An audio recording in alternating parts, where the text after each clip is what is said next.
Hello everyone, this is Darcinovia here. I'm reviewing the last two novels of the Boba Fett young adult series. I'm doing this primarily because these books take place right after each other and I want to give my final thoughts on this series.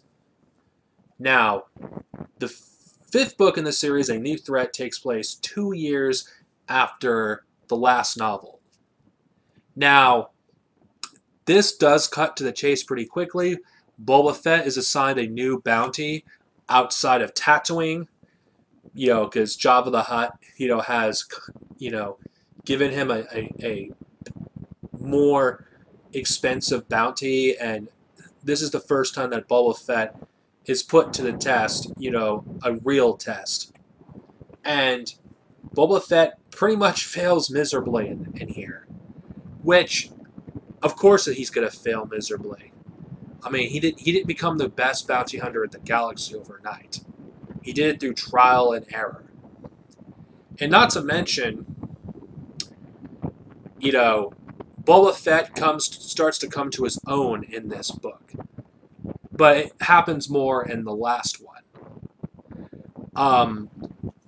And not to mention, I do love the fact that it utilizes characters, again, from Granatoski's Clone Wars, Asajj Ventress and General Grievous. I do love the continuity in there, and I do, like, having all the connections to previous expanded universe works at the time.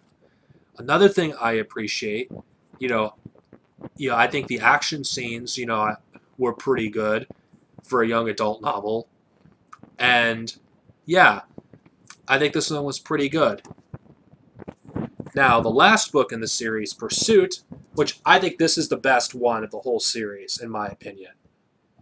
Pursuit is the novel where Boba Fett has the iconic, armor that he's known as in the original trilogy. This is the first chronological appearance with Boba Fett in that armor. It takes place right after the fifth book. His mission failed miserably, and this novel, Boba Fett goes on Coruscant, and Anakin Skywalker makes a cameo here, and same thing with Asajj Ventress. And this is the book that Boba Fett fully come to his own, that he steps out of his father's shadow. Mace Windu makes an appearance.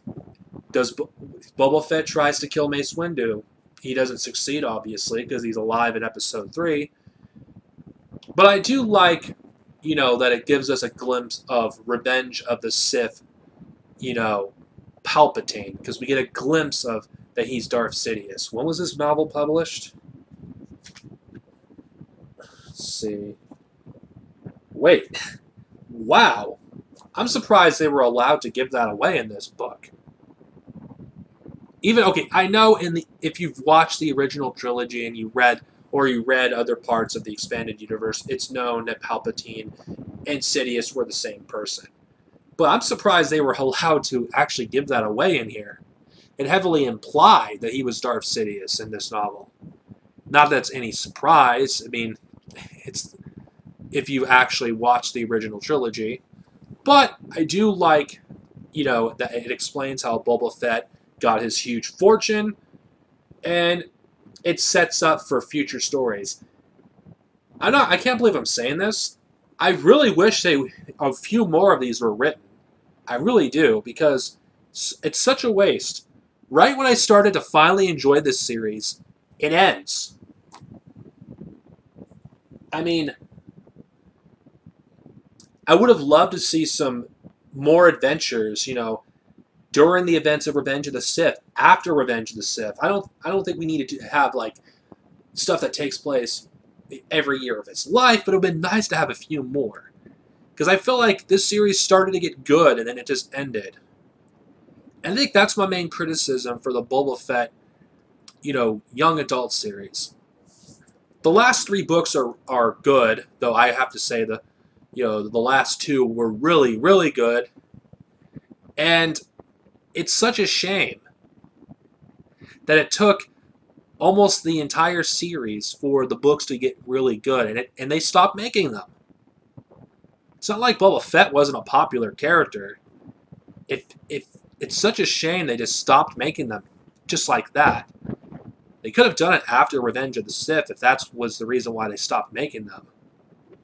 I mean, not saying they have to make a bunch of them. It's just so wasteful that a character like this, when you finally have something interesting about him, because these last 3 Boba Fett novels, it's a glimpse of what you would expect Boba Fett to do later in the expanded universe, and half of the series is boring. It took until the 4th book for the series to become really enjoyable, and it was a waste. Such wasted potential with this series. The first 2 books were ugh. The 3rd book was a slight improvement because of the writer, and the last 3 books were fantastic. They got better after book 3, and it just ends. Out of the young adult series that I've read so far, this one would have to be the worst, because it takes until the last few books for it to get good. Would I recommend these? Only if you're a fan of Boba Fett. If you're a fan of Boba Fett and you can't get enough of him, check him out. If you are not a fan of Boba Fett, you could pass. I mean, these books are not hard to find, luckily. You can get them on Kindle very, very easily, and I would say that I rank the series so-and-so, mediocre. Half of the series of the books are mediocre, the other half are excellent. And that's where I stand. I would recommend skipping the first 3 books and just reading the last 3.